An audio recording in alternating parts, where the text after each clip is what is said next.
Pembahasan di malam hari ini kita akan membahas tentang menyingkap di balik alam arwah. Apa itu ruh? Dan apa kaitan ruh dengan jasad? Bagaimana ruh bisa keluar dari jasad?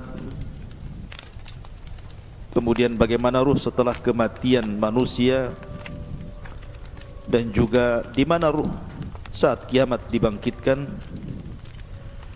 Kemudian saat manusia berada di padang mahsyar.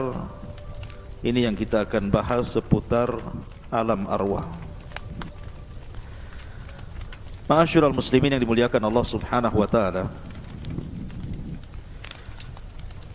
Dahulu Nabi SAW ketika hijrah dari Mekah ke Madinah, ketika itu Nabi SAW lewat di sekumpulan orang-orang Yahudi, karena tahu bahwa Madinah itu penuh dengan orang-orang Yahudi kala itu. Dan kebetulan Nabi SAW bersama sahabat Abdullah ibnu Mas'ud radhiyallahu anhu. Maka Yahudi ini, sebagian mereka dengan sebagian yang lainnya saling berbincang dan mengatakan saluhu, saluhu. Tanyalah dia, tanyalah dia. Maksudnya ragu-ragu mereka mau nanya Nabi SAW. Akhirnya kemudian salah seorang di antara mereka memberanikan diri bertanya kepada Nabi SAW, ya Abul Qasim, marruh. Wahai Abul Qasim, saya ingin bertanya kepadamu, apa itu ruh? Maka Nabi SAW tidak langsung menjawab. Kemudian Rasul menyingkir dari mereka. Kemudian Rasul pun bersandar di bawah pohon kurma. Kata Abdullah bin Mas'ud radhiyallahu anhu mengatakan, fa'alimtu annahu yuha ilaihi, dan aku mengetahui bahwa Rasul sedang diturunkan wahyu kepadanya. Maka sejenak kemudian Nabi SAW bangkit, kembali menemui orang-orang Yahudi dan membacakan surah Al-Isra. Yas'alunaka 'anir ruh, qulir ruhu min amri rabbi wa ma utitum minal ilmi illa qalila. Mereka bertanya-tanya soal ruh. Katakan ya Muhammad kepada mereka orang-orang Yahudi itu, ruh itu urusan Rabbku, dan apa yang Allah berikan kepada kalian dari pengetahuan itu tidak banyak. Ada juga kisah yang sejenis dengan kisah ini. Ketika orang-orang musyrik Arab datang ke kota Madinah untuk bertanya kepada orang Yahudi tentang Nabi yang baru muncul di Mekah. Karena orang-orang musyrik Arab tahu bahwa orang Yahudi itu kaum yang diberikan kitab. Mereka minta pendapat tentang kemunculan Nabi yang ada di Mekah itu kepada orang-orang Yahudi Madinah. Maka orang-orang Yahudi Madinah mengatakan kepada orang-orang musyrik Arab, tanyalah kepada orang yang ngaku Nabi di daerahmu itu 3 soalan. Kalau dia sanggup menjawab, memang dia seorang nabi. Kalau dia tidak sanggup menjawab, dustakan kenabiannya. Lah salah satu pertanyaan yang diajarkan orang Yahudi kepada orang-orang musyrik, tanya kepada orang yang ngaku nabi di daerahmu itu, apa itu ruh? Akhirnya kemudian ditanyakan kepada Rasul dan turunlah surah Al-Isra ayat 85. Mereka bertanya-tanya soal ruh. Katakan ya Muhammad, ruh itu urusan Rabbku. Dari sini menunjukkan bahwa ruh itu tidak ada yang tahu bentuknya seperti apa. Tidak ada yang tahu. Makanya lihat perdebatan Abu Hanifah ketika berdebat dengan orang-orang ateis soal ketuhanan. Karena orang-orang ateis ini menganggap bahwa Tuhan itu tidak ada. Tetapi kita bagi kaum muslimin, Tuhan itu ada walaupun tidak bisa dilihat, tapi bisa dirasakan keberadaannya dengan melihat alam semesta dan juga ayat-ayat syariah. Lah salah satu perdebatan Abu Hanifah dengan orang ateis itu, dia mengatakan begini, pernah enggak kamu itu duduk di hadapan orang sakit, berkunjung kepada orang sakit, kemudian duduk di hadapan orang sakit? Kata orang ateis ini, ya aku pernah. Kemudian, pernahkah engkau melihat orang sakit itu sampai menghembuskan nyawa terakhir dia, keluar ruhnya? Dia mengatakan, pernah. Kemudian, kamu tahu kematiannya? Ya. Betul kamu tahu ketika ruh keluar dari mulutnya? Kalau itu, aku tidak pernah melihat. Kalau engkau mengatakan bahwa kamu tidak bisa melihat ruh saat dia kematian, bagaimana mungkin engkau mensifati Allah Subhanahu wa taala? Artinya bahwa di sini ikhwatu fiddin, ruh itu tidak bisa dilihat. Lihat kalau antum nanti menghadapi orang yang sedang sakaratul maut, pandang wajahnya sampai betul-betul nazak yang terakhir kemudian mati. Antum tidak akan tahu ruhnya dia keluar seperti apa, bentuknya seperti apa, kapan keluarnya, enggak tahu. Tahu-tahu tidak bergerak saja kan. Artinya alam ruh itu alam gaib. Kita tidak tahu seperti apa bentuk ruh itu. Makanya Allah Subhanahu wa taala mengatakan, yas'alunaka 'anir ruhi qulir ruhu min amri rabbi. Mereka bertanya-tanya soal apa itu ruh, katakan ya Muhammad, ruh itu urusan Rabbku. Kenapa? Wa ma utitum minal ilmi illa qalila. Karena pengetahuan kita terbatas soal ruh ini. Ma'asyiral muslimin yang dimuliakan Allah Azza wa Jalla, pertanyaannya, dalam diri saya dan antum itu ada jasad dan ruh. Manusia kan terangkai dari jasad dan juga ruh. Jasad tanpa ruh tidak ada kemuliaan. Karena kalau jasad sudah terpisah dengan ruh, jasad itu jadi bangkai, dimakan rayap. Mau jasad presiden, mau jasad menteri, mau jasad orang kaya, mau jasad pejabat, kalau sudah ruhnya keluar, sebentar saja busuk, kemudian dimakan cacing tanah. Artinya tidak ada kemuliaan jasad itu.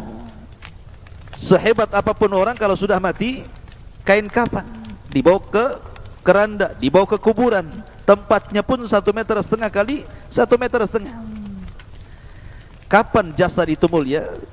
Ketika ruh masuk, mulailah dia jadi mulia. Karena ketika ruh dan jasad terangkai, maka macam-macam orang itu kan. Ada yang menjadi pemimpin, pejabat, orang kaya, dan begitu seterusnya. Pertanyaan saya, lebih dahuluan mana? Penciptaan Allah ruh ataukah jasad? Lebih dulu mana? Ruh dulu diciptakan kemudian jasad, ataukah jasad dulu diciptakan kemudian ruh? Hah? Ada yang tahu jawab? Gak apa-apa, antum dengar saja. Apa yang antum jawab? Ketika Allah Subhanahu wa taala menciptakan Adam alaihi salatu wassalam, Allah menciptakan jasad Adam atau menciptakan ruhnya dulu? Menciptakan Adam dulu.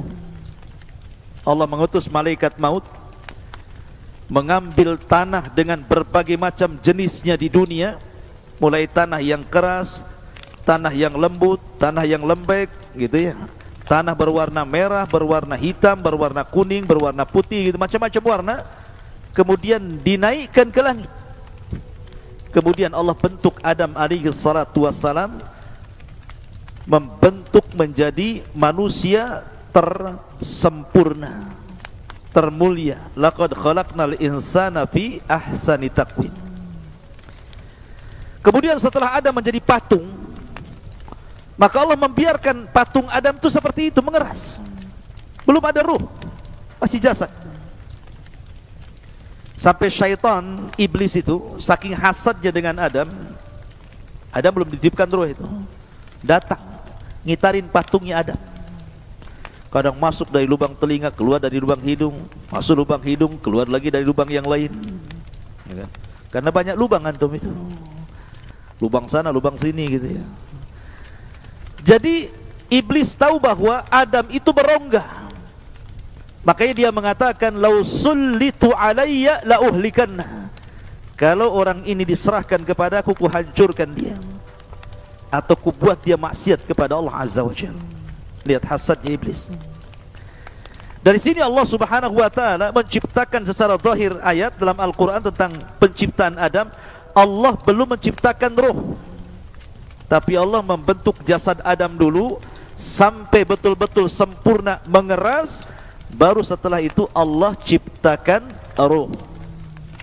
Jadi ketika Allah menciptakan Adam, jasad dulu apa roh dulu? Jasad dulu. Setelah jadi, baru Allah ciptakan ruh. Setelah Allah ciptakan ruh, baru Allah masukkan ruh itu ke jasad Adam. Ketika ruh baru sampai di tenggorokan saja, Adam sudah lapar tuh. Kemudian bersin, haji. Ya, kemudian Allah mengatakan, ya Adam, katakan Alhamdulillah. Maka Adam mengatakan Alhamdulillah. Maka Allah mengatakan, yarhamuka Rabbuk. Kemudian ruh masuk lagi ke badan Adam, mulai tangan bergerak tuh. Di sampingnya ada pohon berbuah-buahan, dia maunya ngambil saja itu, padahal belum sampai jejak ke kaki ruhnya itu. Makanya manusia itu tercipta tergesa-gesa seperti abina bapak kita Adam.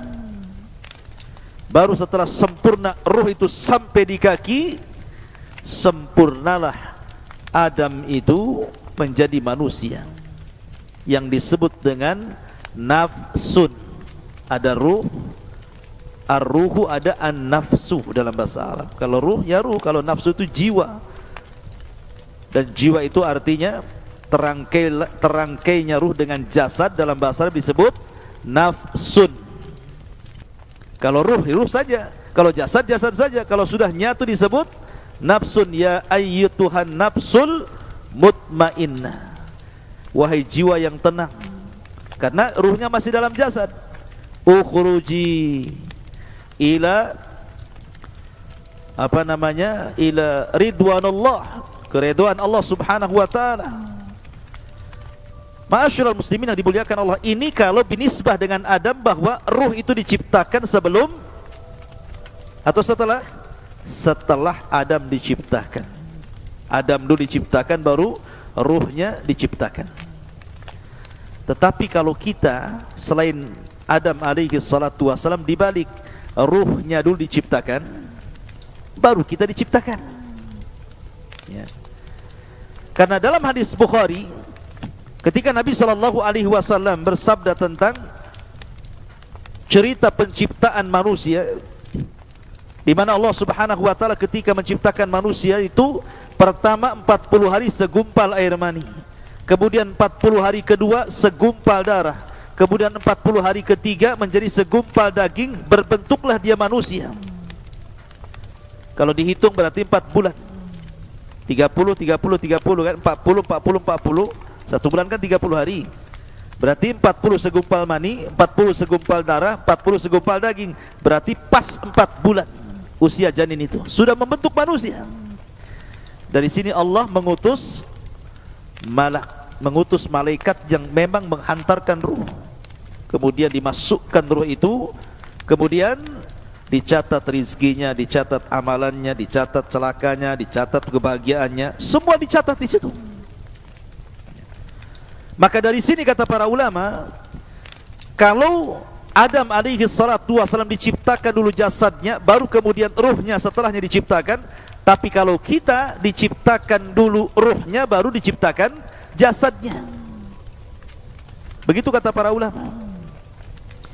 Kenapa demikian? Karena ketika Allah Subhanahu wa taala menciptakan Adam, kemudian Adam sudah berbentuk manusia, ada jasad dan ruh, Allah mengusap zahra Adam, pundaknya Adam diusap di sini, ya. Lah ketika Allah Subhanahu wa taala mengusap pundaknya Adam, apa yang terjadi? Fa akhraja min dhahri Adam kullu nasmatin min dzurriyyatihi min khalqihi ila yaumil qiyamah. Dalam hadis Rasul, kemudian keluarlah dari pundak Adam ini, punggung Adam ini, ruh-ruh dari zuriyahnya Adam, dari anak cucunya Adam. Zuriyah diambil dari kata-kata zarrah. Zarrah itu semacam semut, bahkan lebih kecil dari semut, kecil, tidak nampak ya. Jadi keluar rohnya dari situ, dan itu kelak akan menjadi anak cucu Adam. Lah kemudian suatu ketika Adam melihat dari ruh-ruh yang keluar dari pundak Adam itu, dan itu nanti akan menjadi anak cucu Adam alaihi salatu wassalam. Melihat salah satu di antara mereka ada yang bercahaya dahinya. Kemudian Adam bertanya, siapa itu? Maka malaikat mengatakan, itu Daud, salah satu turunanmu. Karena takjubnya Adam, berapa usianya? 60 tahun. Pendek kali, ku tambah umurku atau usiaku 40 tahun, genapkan 100 tahun dia. Akhirnya Adam menghibahkan 60 tahun usianya, 40 tahun usianya untuk Nabi Daud supaya digenapkan menjadi 100 tahun. Dari sini bahwa ruh sudah diciptakan dulu. Karena ketika Allah mengusap pundak Adam, disitulah keluar arwah-arwah yang kelak akan menjadi anak cucu Adam sampai kiamat dibangkitkan. Banyak, berapa ruh itu jumlahnya coba? Jumlah manusia kan miliaran, dikeluar banyak gitu. Lah dari sinilah mereka akhirnya ditempatkan di sebuah tempat yang disebut dengan alam ruh. Disinilah terjadi mitsaq, perjanjian antara ruh dengan Allah subhanahu wa ta'ala. Dan itu disebutkan dalam surah Al-A'raf ayat 172. Wa id akhadha rabbuka min bani Adam min duhurihim durriyatahum wa ashhadahum ala anfusihim alastu bi rabbikum qalu bala syahidna an taqulu yaumal qiyamati inna kunna an hadza ghafilin. Dan ingatlah ketika Rabbmu membuat perjanjian dengan anak turunan Adam, min duhurihim dzurriyyatahum, di belakang mereka dari anak cucu yang kelak akan terlahir dari Adam alaihi salatu wassalam. Apa perjanjian Allah dengan kita? Alastu bi rabbikum, bukankah aku Rabb kalian? Bukankah aku Rabb kalian? Maka semua ruh mengatakan qalu bala syahidna, iya kami menyaksikan anda itu Rabb kami. Pertanyaannya, antum ingat apa lupa? Atau pura-pura lupa bahwa antum pernah mengatakan di hadapan Allah, qalu bala, ya kamu adalah Tuhanku? Pasti enggak ingat. Mana ingat antum? Utang aja enggak ingat, mau ini pula gitu ya. Kenapa enggak ingat? Karena ingatan manusia itu terbatas, sebagaimana pandangan manusia terbatas, pendengaran manusia terbatas, akal pun terbatas, langkah kaki pun terbatas, kecuali pakai motor ya, pakai pesawat. Tapi coba jalan kaki sampai di mana antum buatnya? Ada pengkor. Pandangan kita terbatas, kita tidak bisa menembus sampai Batam Center dari sini. Terhalang hutan-hutan. Walaupun tak ada hutan pun kita terbatas pandangan kita. Pendengaran pun terbatas, akal pun terbatas, pemahaman pun terbatas, maka ingatan pun terbatas. Kita sudah lupa bahwa kita pernah berdialog dengan Allah dan mengatakan alastu bi rabbikum, dan kita mengatakan qalu bala syahidna. Ma'asyiral muslimin, kenapa demikian? Supaya tidak ada uzur bagi kita pada hari kiamat dengan mengatakan aku tidak pernah mengenal Tuhan sehingga aku tidak ibadah. Kita sudah diikat dengan perjanjian.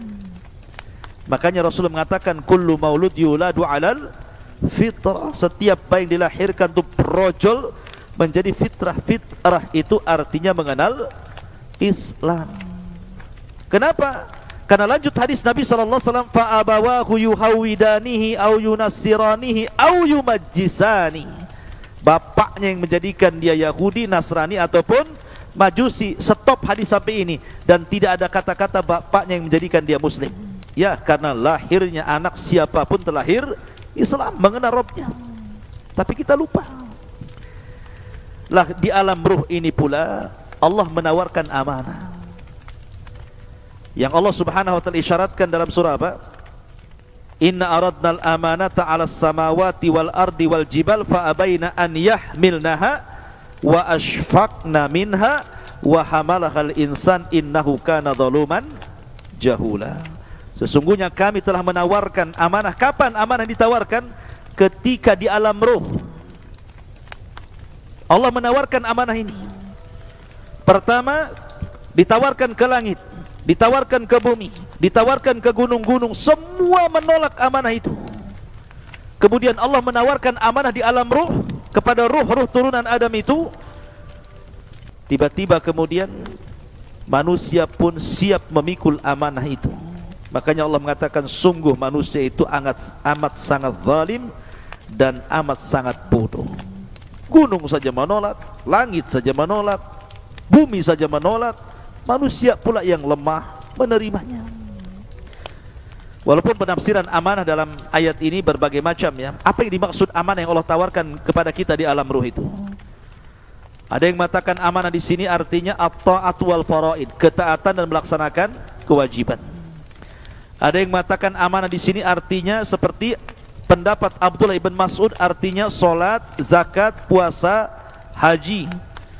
Kemudian membenarkan hadis, jujur dalam berkata, kemudian membayar hutang, adil dalam timbangan, kemudian juga amanah ketika dititipkan sesuatu barang kepadanya. Ada juga yang mengatakan bahwa amanah di sini artinya al-farju, kemaluan. Bahwa kita diberikan kemaluan sehingga harus amanah. Jangan digunakan untuk berzina, tetapi dihalalkan dengan cara menikah. Ada juga yang mengatakan amanah di sini artinya as-saum, puasa, wal ghuslu minal janabah, mandi setelah junub. Ada juga yang mengatakan amanah di sini artinya amanah, orang itu amanah, tidak khianat, gitu ya. Intinya bahwa banyak penafsiran amanah, tapi yang jelas dialog ini sebagian para ulama mengatakan terjadi kapan? Di alam ruh. Dialog ini terjadi di alam ruh. Ma'asyiral muslimin yang dimuliakan Allah Azza wa Jalla. Taib. Setelah kita tahu sedikit tentang alam ruh, lalu ruh ini kapan keluar? Kan pertama ruh menyatu dengan jasad.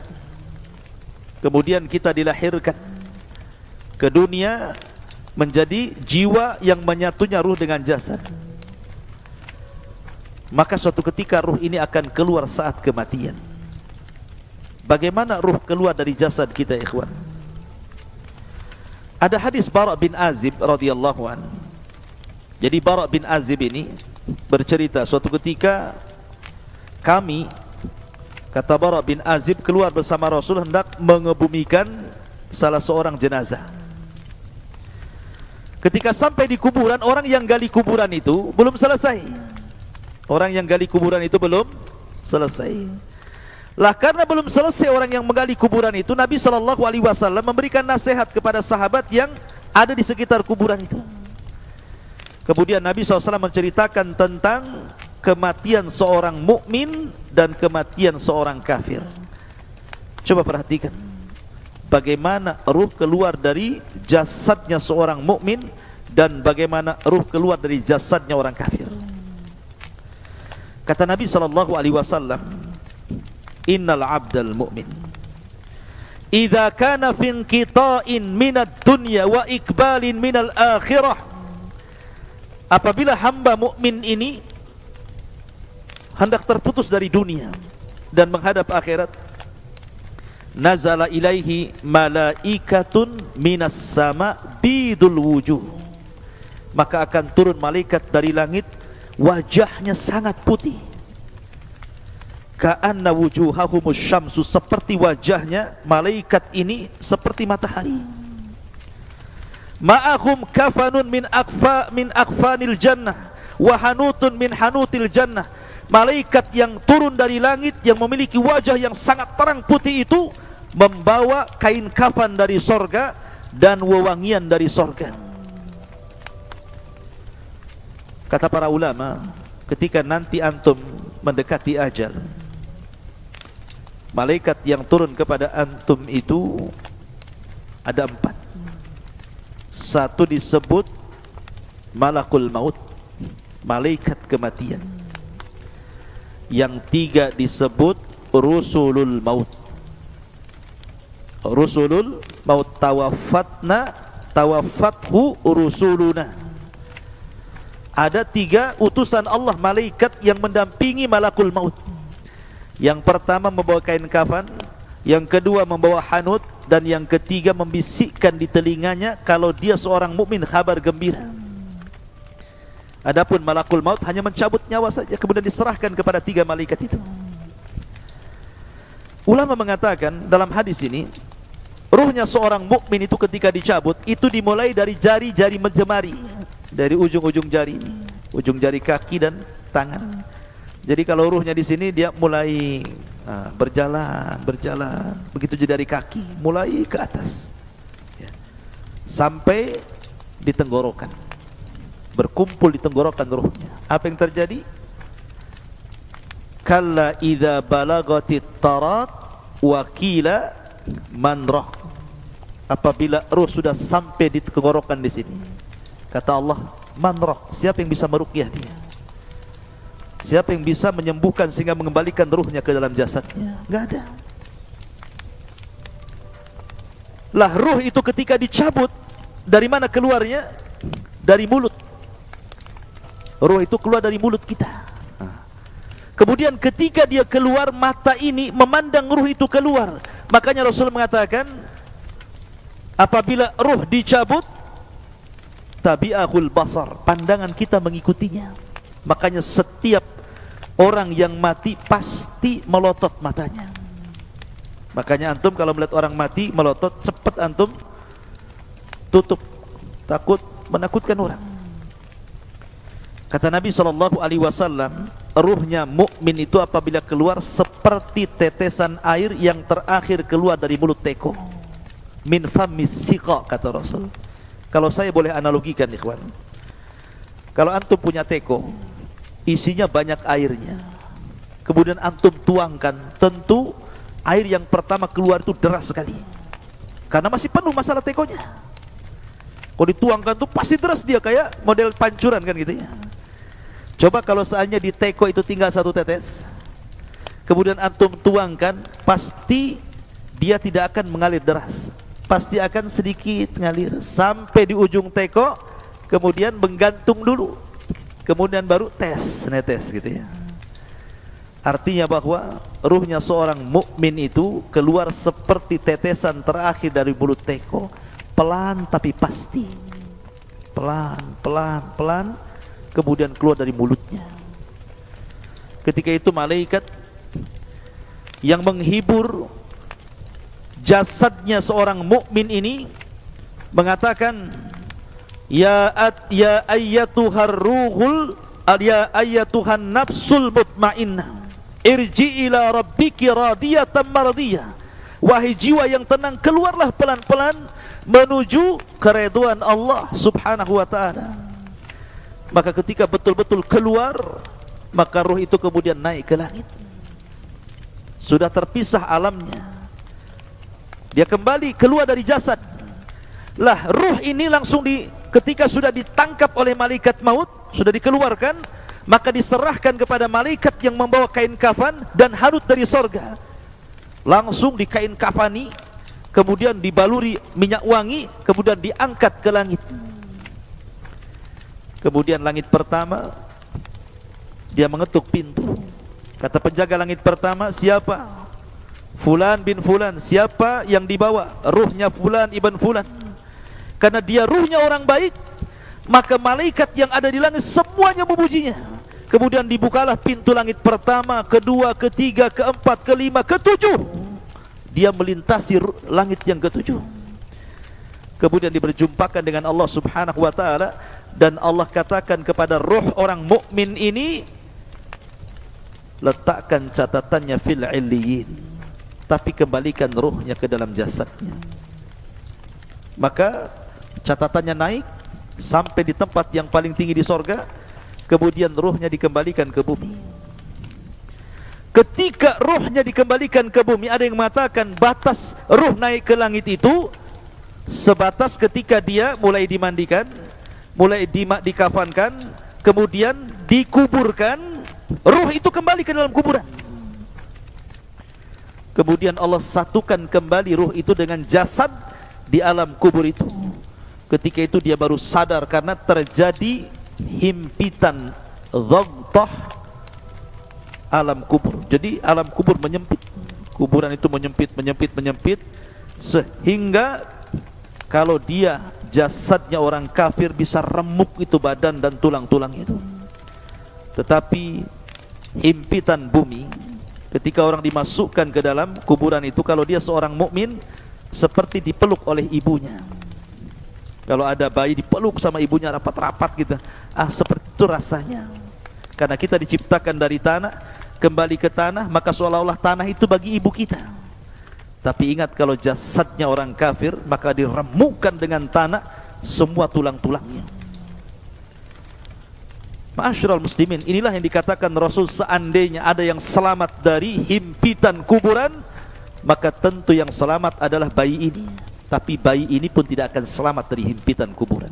Dalam riwayat, kalaulah ada yang selamat dari himpitan kuburan, tentu yang selamat adalah Sa'd bin Mu'adz, karena saat kematiannya arsy Allah berguncang. Tapi Sa'ad bin Mu'adz pun tidak selamat dari himpitan kubur. Lah setelah itu baru datang dua malaikat yang disebut dengan Munkar dan Nakir.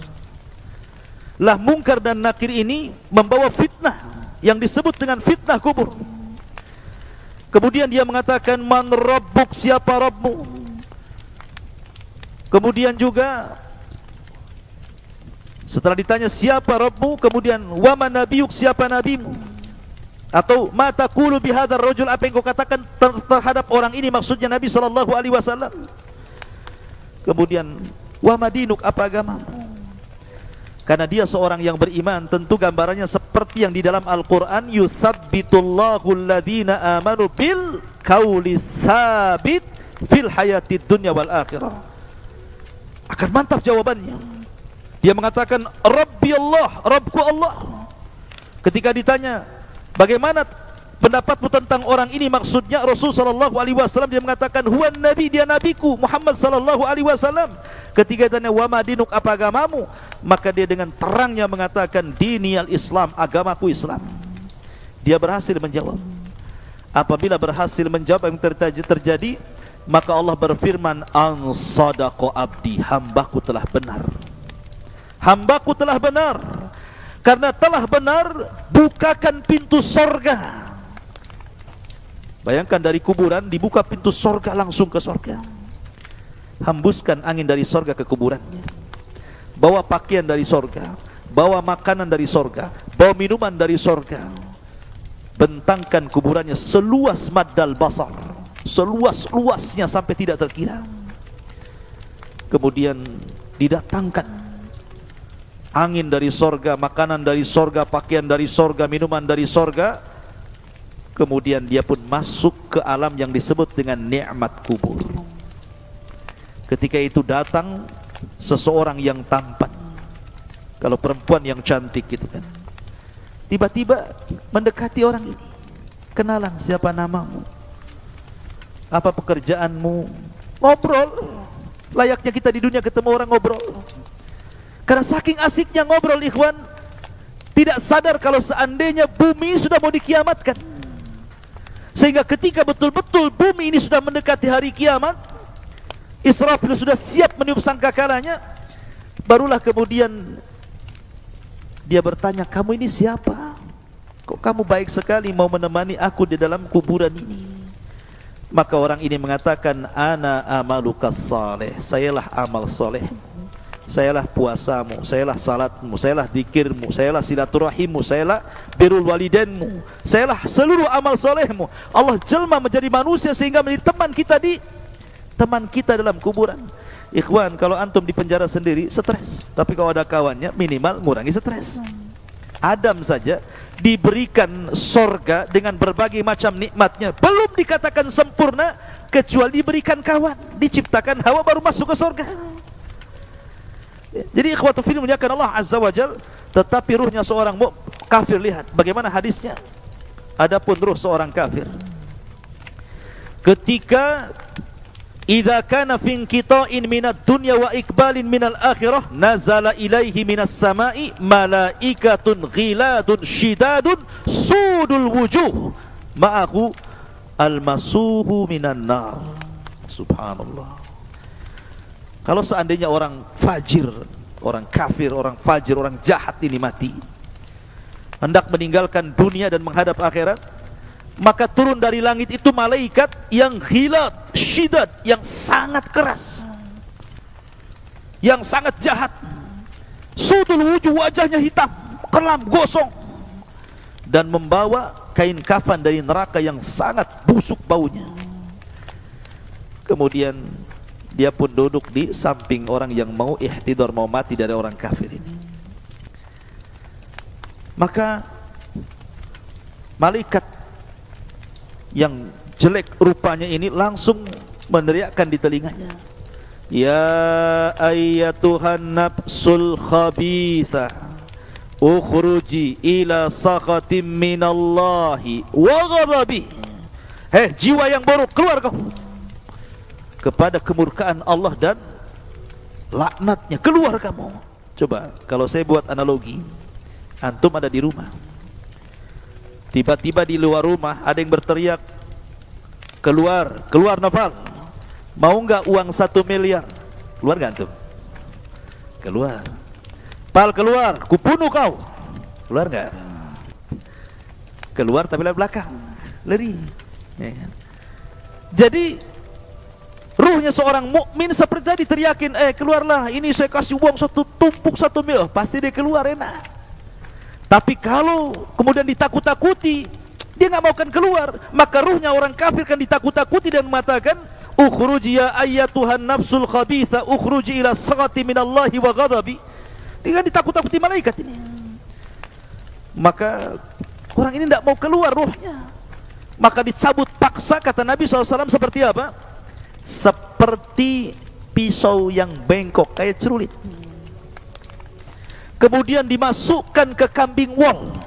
Antum tahu kambing wol itu kan bisa 1 jengkal tuh, ininya bulunya kan, kambing wol itu besar. Apalagi kalau sudah jarang dimandikan itu udah brekele itu, rambutnya itu nempel satu dengan yang lainnya itu. Jadi ketika rambut kambing ini banyak, dimasukkan pisau yang berbengkok gini ya, safud dalam hadis itu.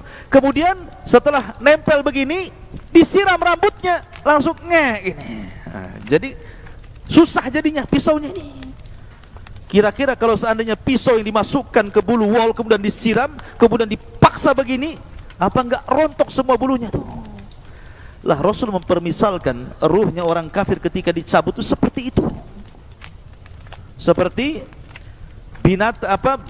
senjata yang bengkok dimasukkan di bulu kambing wol, kemudian disiram, kemudian dipaksa, rontok semua bulunya, rontok semua persenjaannya, sakit yang luar biasa.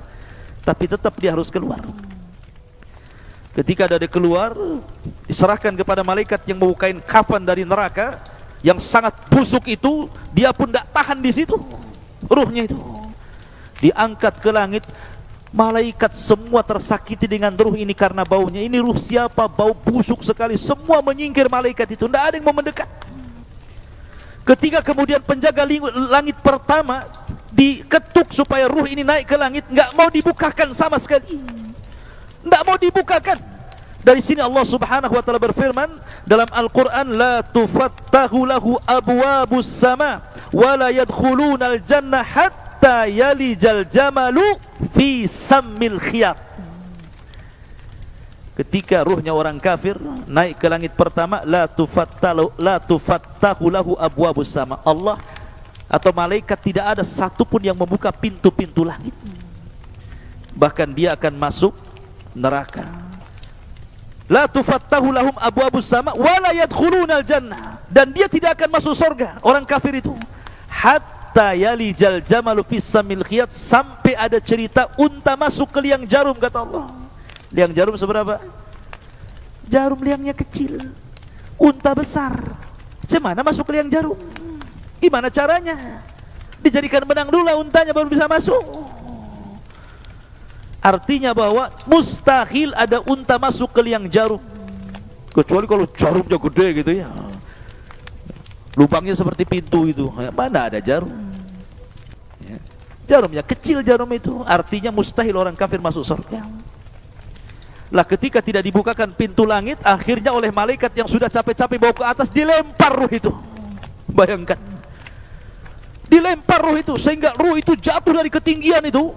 Kemudian ketika bersatu dengan jasadnya seperti antum, jatuh dari atas. Gimana rasanya tuh? Gak usah dirasakan, pasti sakit ya. Rontok semuanya. Sudah kesakitan, tiba-tiba dihimpit lagi kuburan, langsung remek semuanya. Setelah ada himpitan kubur, tiba-tiba datang malaikat Munkar dan Nakir, kemudian berteriak dan menekan suaranya, man rabbuk, siapa Rabbmu? Kaget dia ya. Wa man nabiyuk, siapa nabimu? Wa madinuk, apa agamamu? Makanya dia lagi pusing, lagi merasakan sakit, dia hanya mengatakan ha la adri.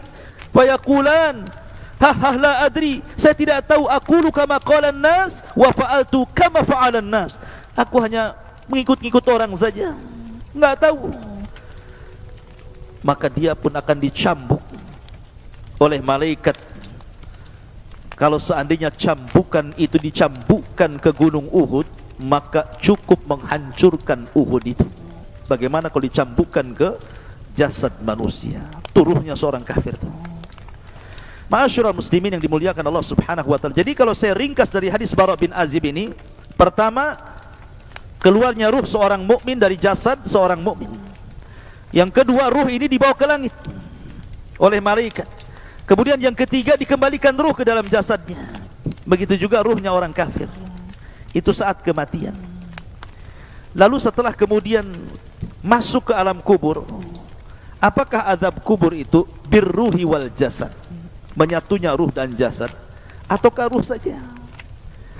Maka Syekhul Islam Ibnu Taimiyah rahimahullahu taala mengatakan bahwa azab kubur itu yang rajih menurut ahli sunnah wal jamaah, dan ini menyelisih pendapat orang-orang Mu'tazilah dan ahli kalam, bahwa yang rajih wallahu alam adalah ruh dan jasad dijadikan satu. Walaupun ketika di dunia jasad itu utama, ruh itu mengikut. Kalau di alam kubur ruh utama, jasad itu mengikut. Karena alamnya sudah alam beda, alam gaib bagi kita dengan kuburannya. Jadi yang penting ruhnya.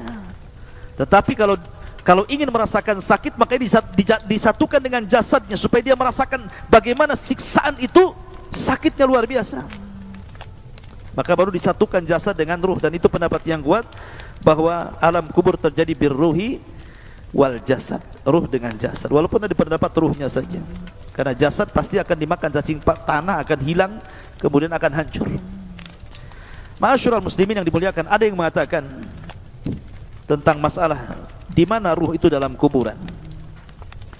Imam Malik rahimahullahu taala mengatakan bahwa kalau dia ruhnya seorang mukmin, maka ruh itu sesuka dia akan keluar masuk surga. Jasadnya tetap di kuburan, sementara ruhnya itu keluar masuk surga. Ada juga pendapat Ka'ab Ibn Akhbar mengatakan ruhnya seorang mukmin akan diletakkan di langit ketujuh di Iliyin. Adapun ruhnya orang kafir akan diletakkan di Sijin, di bawah bumi yang paling dasar. Ada juga pendapat Imam Ibnu Hazm mengatakan bahwa ruh dalam kubur itu dia tetap di situ, ya, tidak keluar dari kuburan. Ada juga yang mengatakan, Ibnu Abdul Bar mengatakan ruhnya syuhada maka akan masuk ke dalam sorga dan akan diletakkan di kendil-kendil sorga, kemudian digantung di aras-aras Allah. Adapun ruhnya seorang mukmin, maka mereka akan dimasukkan ke dalam sorga dan akan diletakkan, digantung-gantungkan di pohon sorga. Itu pendapat Ibnu Abdul Bar. Dan juga pendapat Ibnu Ash-Shihab, ya, bahwa ruhnya syuhada juga akan digantungkan di arash seperti kendil-kendil dan keluar masuk surga. Wallahu a'lam.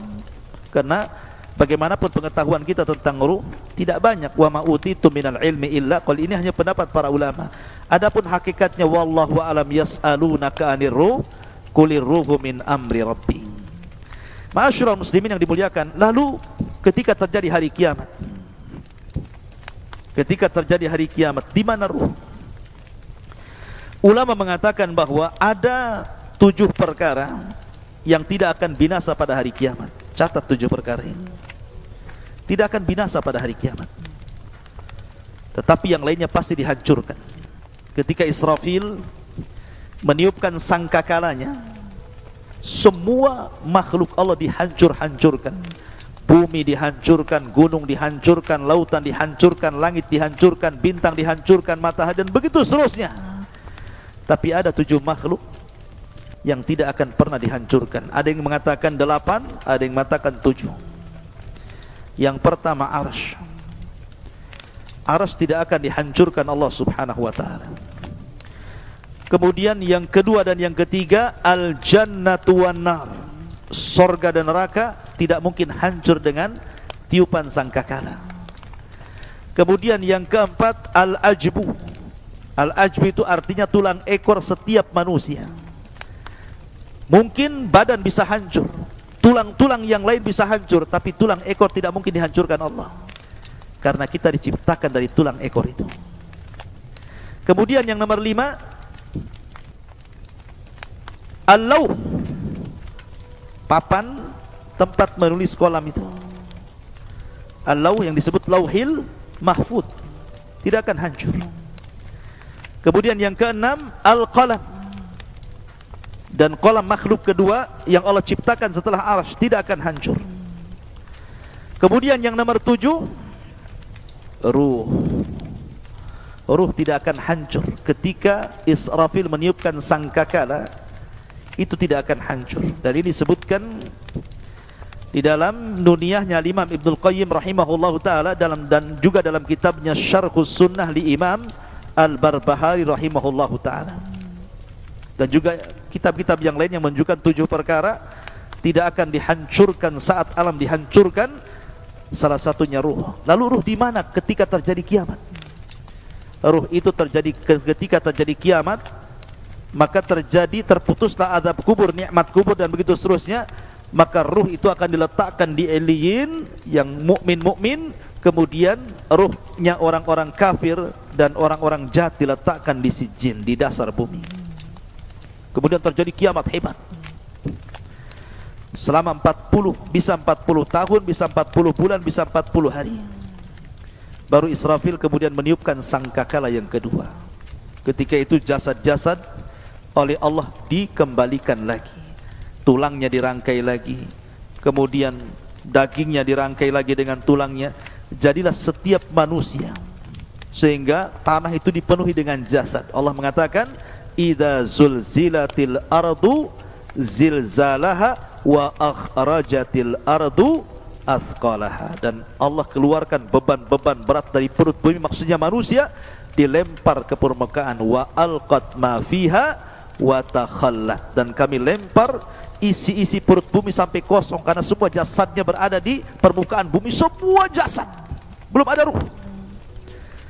Baru setelah jasad mulai dari Adam alaihi salatu wassalam sampai orang yang terakhir mati, sudah di permukaan bumi, di padang mahsyar, maka Allah mengatakan dalam Al-Quran, ruh itu kemudian dilesatkan dari illiyin dan dilesatkan dari sijin. Ya. Wa idzan nufusu zuwizat.